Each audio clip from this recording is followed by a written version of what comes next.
Before his birth, Samson was chosen by God to be a Nazirite, set apart for a sacred purpose.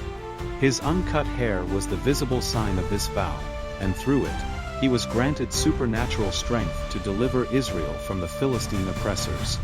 For 20 years, he judged Israel, performing incredible feats that made him a legend. However, Samson's weakness for Philistine women was his great flaw. This flaw led him to Delilah, a woman from the Sorek Valley, whose beauty would prove to be a trap far more dangerous than any army he had ever faced.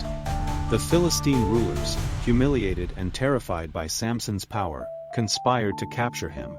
They knew they could not defeat him through strength alone, so they turned to deception. They approached Delilah, a woman they knew Samson loved, with a lucrative offer. "Discover the secret of his strength," they said, "and each of us will give you 1,100 shekels of silver." It was a fortune that promised a life of luxury. Delilah, tempted by the wealth and perhaps by the challenge, agreed to betray the man who trusted her. In the privacy of her home, Delilah began her interrogation with gentle persuasion. "Tell me, my love, what is the secret of your great strength? How could anyone ever bind you?" Samson, playful yet cautious, tested her with a lie. "If I am bound with 7 fresh bowstrings, not yet dried, I will become as weak as any other man." Trusting this, Delilah bound him as he slept.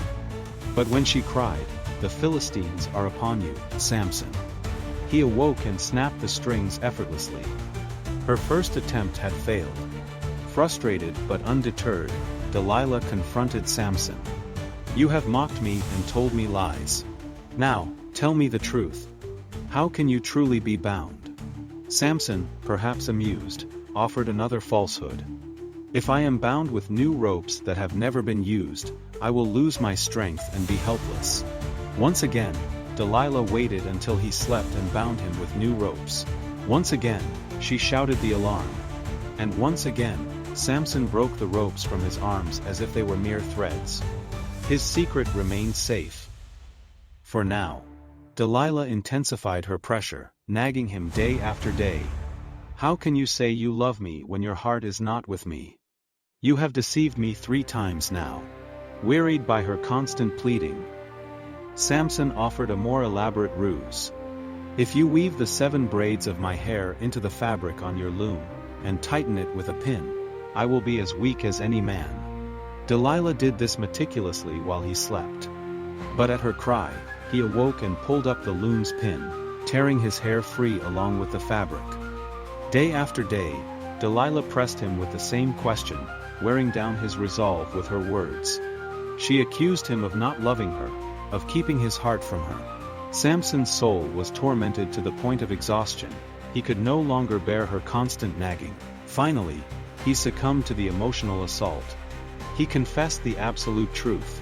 His strength was not his own, but came from God through his Nazirite vow. No razor had ever touched his head. If shaved, his covenant would be broken and his power would vanish. Knowing he had finally revealed his whole heart, Delilah sent an urgent message to the Philistine lords. "Come up at once, for he has told me everything." They arrived with the promised silver.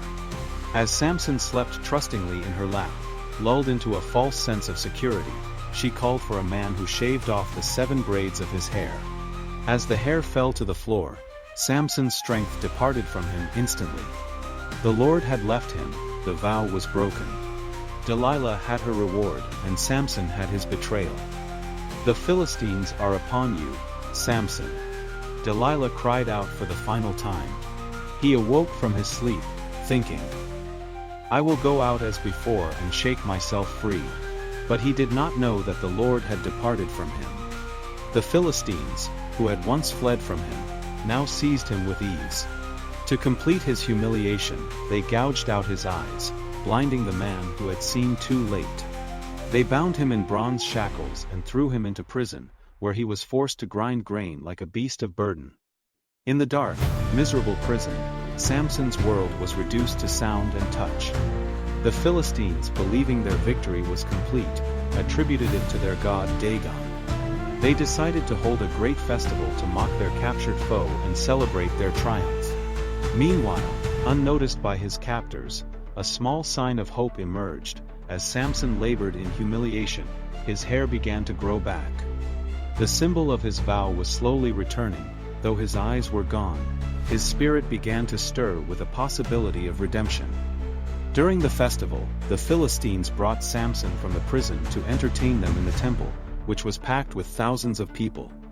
They placed him between the two central pillars that supported the entire structure. Samson, weary and broken, spoke to God one last time. "Sovereign Lord, remember me. Please, God, strengthen me." Just once more. Then, placing his hands on the pillars, he prayed, "Let me die with the Philistines." He pushed with all his might, and the temple collapsed, killing more in his death than in his life.